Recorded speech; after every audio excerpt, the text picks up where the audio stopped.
छोटा सा शहर जहां पुरानी गलियों में समय मानो रुक सा गया था। बरगद के पेड़ों की छांव, हवेलियों की जर्जर दीवारें और बच्चों की हंसी इस शहर को एक खास रंग देती थी। इन्हीं तंग गलियों में बसी थी एक छोटी सी दुकान, किशन टेलरिंग हाउस। इस दुकान का मालिक 60 वर्षीय किशन एक ऐसा टेलर था जिसके हाथों में सुई धागे का जादू था। उसके सिले सूट और सलवार कमीज की फिटिंग की तारीफ हर कोई करता, लेकिन पिछले 5 सालों में उसकी दुकान की चर्चा कुछ और ही वजह से होने लगी थी। मोहल्ले की लड़कियां फुसफुसाहट में कहती थीं कि किशन नाप लेने के बहाने उनके साथ असहज व्यवहार करता है। उसकी नजरें कपड़ों को नहीं बल्कि कुछ और भेदती थीं और उसका इंच टेप जरूरत से ज्यादा देर तक रुकता था। फिर भी डर और सामाजिक दबाव की वजह से कोई खुलकर शिकायत करने की हिम्मत नहीं जुटा पाया था। किशन की दुकान बाहर से साधारण थी।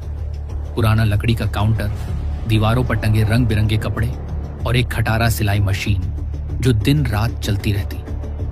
किशन का चेहरा भी साधारण था, झुर्रियों से भरा सफेद बाल और एक चालाक मुस्कान जो उसकी असलियत को छिपाती थी। वह ग्राहकों से मधुरता से बात करता, लेकिन उसकी आंखों में छिपी लालच को समझने में वक्त लगता। मोहल्ले की औरतें और लड़कियां उसकी दुकान पर आती क्योंकि उसकी सिलाई का हुनर बेमिसाल था, लेकिन हर बार उनके मन में एक अनजाना डर रहता।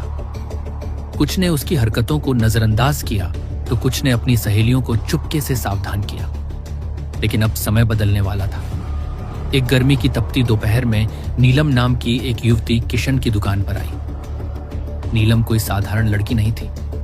वह एक कॉलेज स्टूडेंट थी जिसके दिल में अन्याय के खिलाफ आवाज उठाने का जुनून था। उसके हाथ में एक गहरे नीले रंग का सूट था जिसे वह सिलवाना चाहती थी। किशन ने उसे अपनी वही चालाक मुस्कान दी और नाप लेने के लिए अंदर के छोटे से कमरे में बुलाया। कमरा तंग था, जिसमें एक पुराना पंखा धीरे धीरे घूम रहा था और हवा में गर्मी की उमस भरी थी।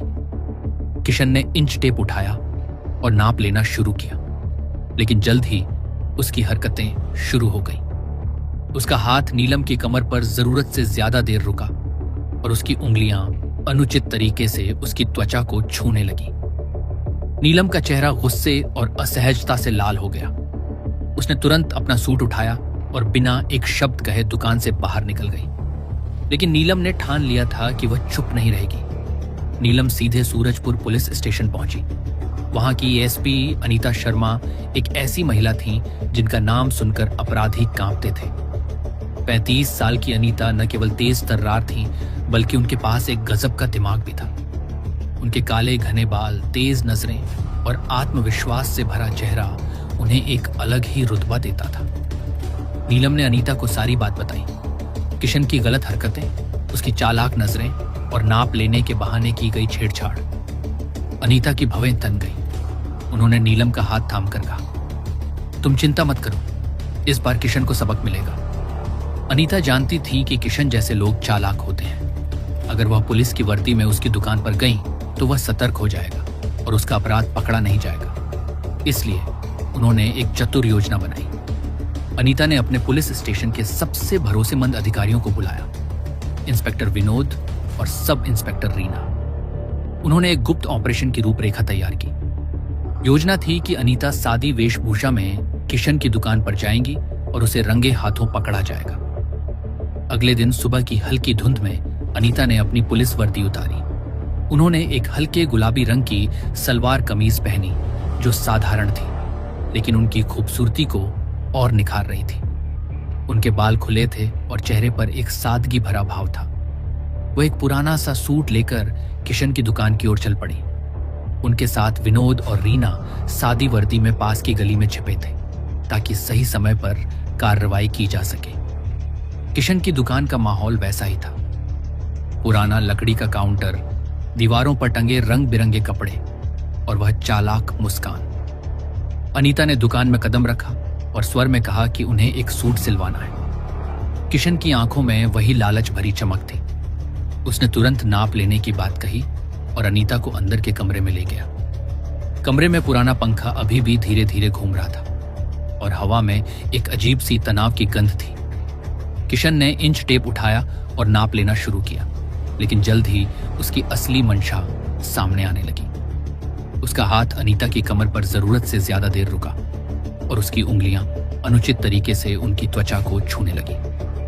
अनीता का खून खौल रहा था, लेकिन वह जानती थी कि अब भी धैर्य रखना जरूरी है। उन्होंने किशन को और मौका दिया ताकि उसका अपराध पूरी तरह सामने आ जाए। किशन की हरकतें बढ़ती गईं। उसने नाप लेने के बहाने अनीता के कंधों, कमर और अन्य हिस्सों को अनुचित तरीके से छूने की कोशिश की। उसकी नजरें अब बेशर्मी की हद पार कर रही थी। अनीता ने अपने गुस्से को काबू में रखा, लेकिन उनके सब्र का बांध अब टूटने वाला था। जैसे ही किशन ने अपनी हदें और पार की, अनीता ने एक जोरदार थप्पड़ उसके गाल पर जड़ दिया। थप्पड़ की गूंज पूरे कमरे में फैल गई। किशन हक्का बक्का रह गया। उसकी आंखों में गुस्सा और हैरानी थी। उसने गुस्से में अनीता को धक्का देने की कोशिश की और चिल्लाया, तूने मुझे थप्पड़ मारा, मैं तुझे सबक सिखाऊंगा।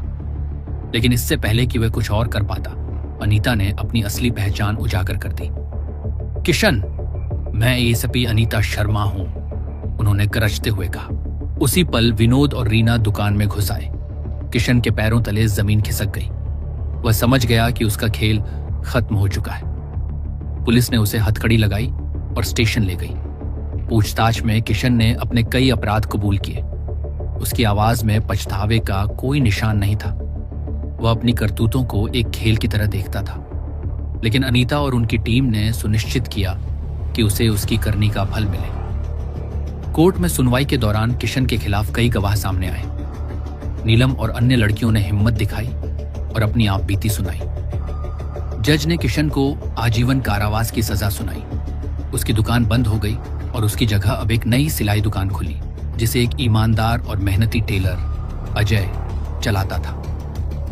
अजय ने मोहल्ले की औरतों और लड़कियों का भरोसा जीता। सूरजपुर में अनीता शर्मा की यह कहानी एक मिसाल बन गई। लोग उनकी तारीफ करते नहीं थकते थे।